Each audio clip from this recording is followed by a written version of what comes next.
Hello, and welcome to the special edition of City Corner. I'm Cerise Peck with the City of Richland.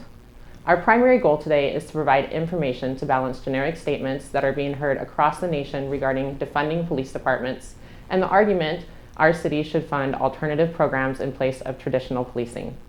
Joining us today are Richland Mayor Ryan Lukson and Richland Police Chief John Bruce. Mayor Lukson, many of the social programs that are part of the police defunding narrative are services that are currently covered at the county level, such as low-income housing assistance, veterans assistance, and public health. Please talk about this and how they are funded.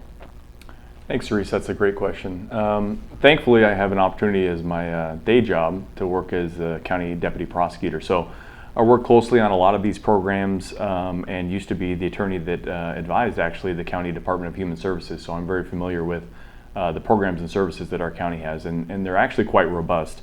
The county has a program for low-income housing, and they do a lot of assistance with those individuals. And actually the city and the counties have partnered in creating low-income housing in Kennewick in recent years.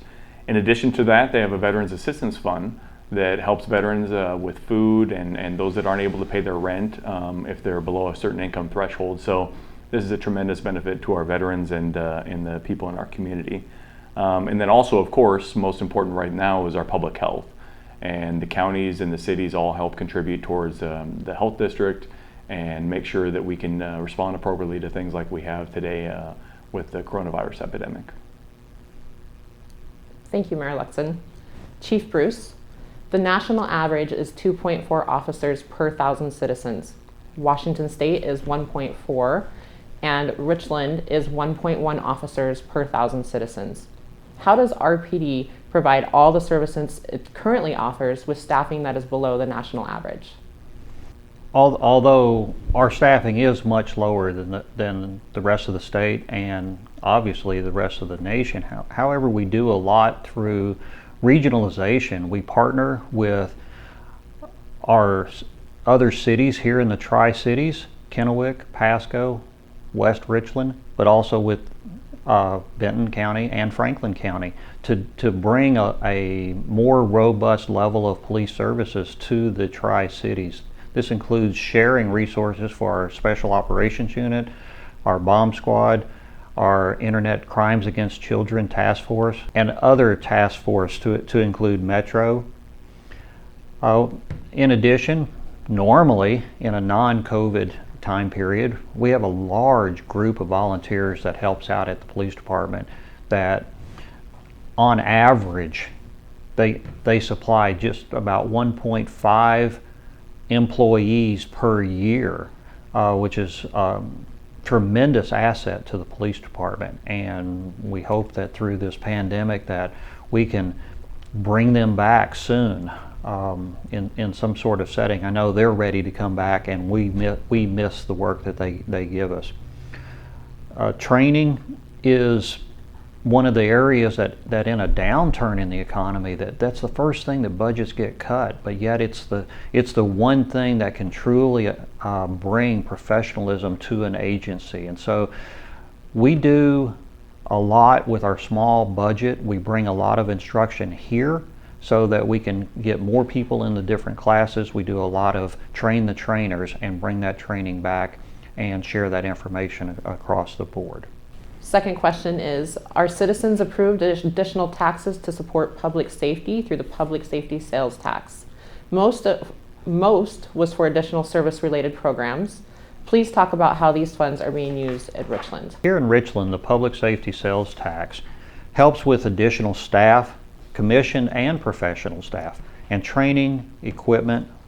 It allows us to do crime prevention activities, and it allows us to help maintain those services that our citizens want us to do. So it provides patrol officers, it provides some professional staffers, it provides our entire crime prevention activities, provides training, it provides our ICAC, which is our Internet Crimes Against Children Sergeant, and additionally it provides for some of our technology that we utilize. Thank you. One more for you. Excessive use of force by officers is a topic being discussed nationwide. What does RPD do to ensure their officers are not using excessive force, and how do you ensure accountability?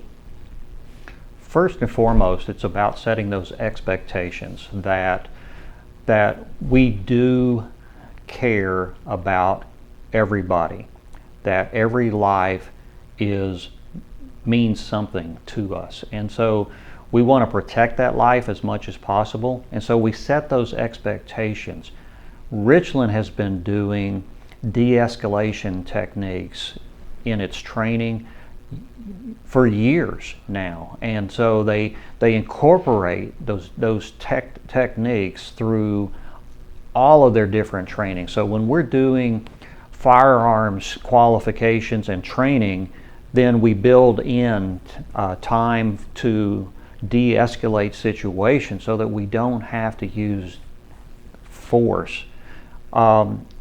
When we do other training, we build in that de-escalation. And so what I'm saying is it's permeating across all of our training. It's not just this one thing that we sometimes pull out of the toolbox. It's something that we expect our officers to constantly be thinking about. Is there a better way for me to handle this situation?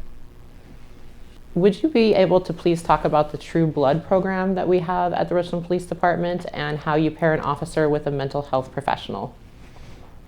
It's a great program, and it's one of the things that's part of this narrative, is to ensure that the people that we encounter are getting the correct help that they need. Because certainly we cannot arrest our way out of. We cannot write tickets to everyone that frankly they just don't need to be given a ticket or taken to jail, because that's not the help that they need. Through this program, it allows us to put social workers that are trained, well trained, in the cars with the police officers. And it's not just here in Richland, but throughout the Tri-Cities. And they ride out and they go to these mental health calls, and they are able to help us de-escalate the situation based upon their training. But additionally, they're able to give some important guidance to the person in crisis at the moment, and help facilitate getting them into a facility if that's what needs to happen, so that they can get the type of care that they need at that moment. And it's really about trying to get them the best care possible. And it's a great program. Thank you. Thank you, Chief. Mayor Lukson, how does drug court and mental health court play into this conversation? I think they're really critical components to help solving this crisis. Thankfully, again, as I said earlier, my position as a deputy prosecutor, I work actually next door to the deputy prosecutor that does our mental health and drug court. And this has saved so many lives in our community. I know drug court's been going on for, I believe, over a decade, but we recently were able to expand it with help of the public safety sales tax, and has turned countless lives around. In addition, we were able to recently expand and open up the mental health court, and that has been wildly successful. And like Chief Bruce said, with the True Blood program, able to really get some of these individuals that are repeat offenders that don't belong in jail, we're able to get those people the help they need and hold them accountable and get them out of the system. And not only does this save money for taxpayers, but it's also the right thing to do. So those are two tremendous programs that we have. Thank you, Mayor Lukson. A follow-up to that would be, the community also has Veterans Court. Can you please explain how that court works? Yeah, Veterans Court is something that we just recently expanded as well. Came a little bit after mental health court, and my good friend Eric Andrews in our office runs that as well. And it's a tremendous program. They do a Veterans Forum every month where they get together and they have mentorship and really hold each other accountable. And it's had tremendous success around the country, and we were really excited when we were able to bring it to the county and allow the citizens of Richland and Kennewick to take part of that as well. So thankfully, recently there's also been some move towards federal funding towards programs such as these. So we're hoping to leverage some federal dollars to expand that program. But this is another program like drug court and mental health court. These alternative court programs really get at the heart of the problem, which is to hold people accountable, but in a way that is actually effective and that keeps them out of the system. Sometimes jail is not the best option for some of the lower level offenders, and the goal is to get people out of the system and to make them productive members of society and and improve their lives. So it's another tremendous program that we have. Chief Bruce, another large facet of policing that many citizens might not be aware of is the Richland Police Department's crime prevention programs. Please explain more about this and how it keeps our community safe. Crime prevention is a very important aspect of what we do at Richland Police Department. And it's not just one person that does all the crime prevention activities. It's actually part of an overall philosophy for the police department that falls under the umbrella of community policing. With that, everyone, records clerks, evidence technicians, police officers, detectives, command staff, it's all of our responsibility to bring these ideas and philosophy and programming of crime prevention to life within Richland. So what is it exactly? Crime prevention itself is the anticipation, recognition, and appraisal of crime situations and the reduction of it. And so in English, it really means that we want to train up our citizens and our business owners in a fashion so that they can avoid becoming a victim, to take responsibility for their own actions and for their personal property. And so it's bringing these ideas and thoughts together. If you follow us on our Facebook page and just look at some of the things that we're putting out there, staff spends a lot of time researching what's going on around the country, and they try to bring these timely activities. But we got a tremendous amount of hits on our latest post dealing with all the stickers that are on our vehicles. And we're not saying to take them off. We just want people to think about what are we putting out there. That's all we want to do, is educate our public. And so we spend a lot of time talking with people about how they can do this. And one of the best ways is to join us on Facebook, but then also realize that we've got a special section of our Facebook page for our community and police groups, our CAP groups. We've divided up the city into our police districts and then subdivided those areas, and you can request to join your group, and it's where you live and or work, and so that you can get additional information about policing that's going on in your area. And if there's concerns, you can write those concerns in there and share that information with us, because it takes that complete partnership of all of us, because as we said, there's only 1.1 per thousand police officers in the city of Richland. There'll always be more of you, the citizens and business owners, than there will be of the police officers, and we need your eyes and ears to help us keep Richland safe and secure. Thank you. Thank you, Chief. The next question is also for you. Please talk about officer training and how many hours annually they must complete. Training is a big thing for me. It's very important. I think that's the key to making sure that we have a professional policing organization. So everybody starts with going to a police academy, and here in the state of Washington, it's approximately 720 hours.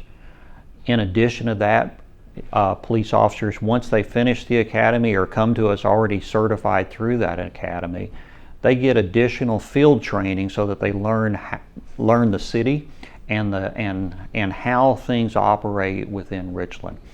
And so that could be up to about 19 weeks.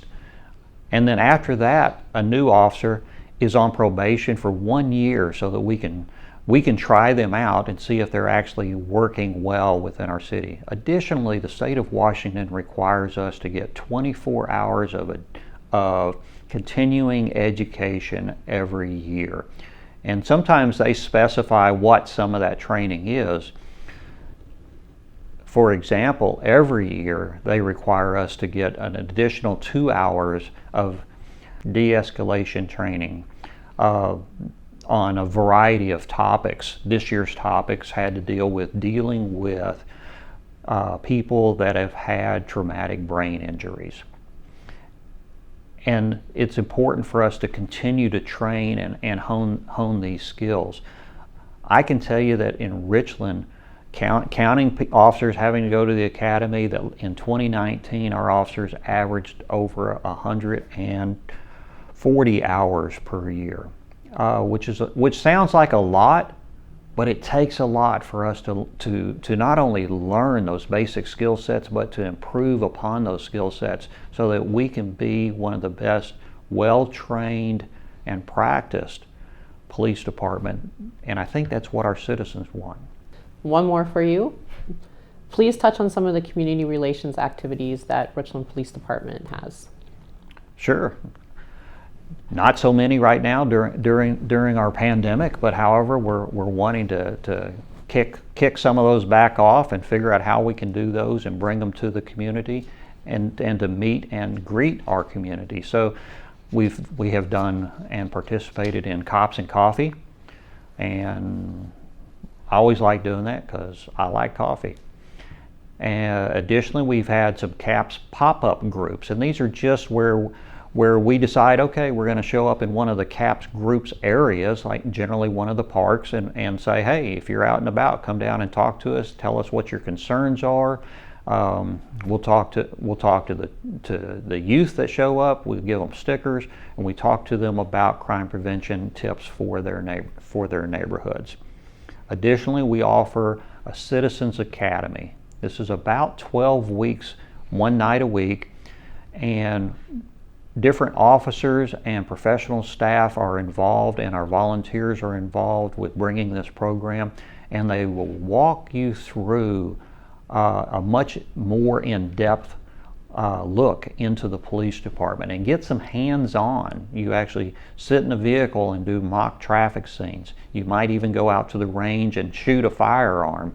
And those are some of the fun things, but also we do crime scene, we do SWAT, and you really get a good full balance of what it is that our police department is about. And it's a good way to get to know your police department, because that's important function that we perform and that we're willing to do. Our officers always enjoy it. They learn a lot from dealing with our citizens, and it helps build that relationship that we desperately need to maintain. We recognize that we enjoy a great relationship in Richland, but we have to keep working at it. It can't be just a checklist and just move on. We have to continually do this. So if you're interested, then join our Facebook page and keep watching for it. Hopefully we will figure out how we may bring it back in this next year. So it usually shows up in the late fall for registration purposes. And beyond that, I'm always willing to set up conversations similar to this one, just so that we can have a conversation. I know I've been meeting with several citizen groups, and I have several more scheduled on our calendars already for later in this month, just to talk about who is Richland Police Department and how we serve the community. Mayor Lukson, how do we partner with other communities to support our law enforcement's community efforts? And what do you hear from citizens about their support for our police department? Well, first I just want to echo Chief Bruce's comments about Coffee with a Cop. I love coffee, and I'm looking forward to when we can have events like that in the near future. With respect to partnering, I think we already do a tremendous job with partnering. We have regional units such as the SWAT team. We have regional units such as the ICAC, which is the Internet Crimes Against Children's team. We have tremendous partnerships throughout the community between the Richland, Kennewick, Pasco, Prosser, West Richland Police Departments, as well as the Benton County and Franklin County Sheriff's Office. And I'm lucky enough in my job as a prosecutor to be the legal advisor to the Sheriff's Office. So I get an opportunity to do trainings with the Sheriff's Office, even had an opportunity to do some defensive tactics things, and actually shockingly volunteered to get tased one time. So I'm very familiar with police use of force and de-escalation, and I know that one of the great things that we have in our community is we have Chief Bruce, who fully understands what it means to be a community police officer. And we have wonderful people like Cerise, that our public information officer, that can get out the information that we need to our public about our law enforcement and really build those community partnerships. So to me, law enforcement is a regional effort. We've come a long way in the last 20, 30 years, and in reforming law enforcement. And some of the problems you see structurally, nationally with police departments, I just don't think that we have here. We're obviously continuing to always get better. We can always have better training. We can always have better programs. But I think that we do a tremendous job already, and I think that's because of the great staff we have and a great chief that we have. Thank you very much. Gentlemen, the last question is for both of you.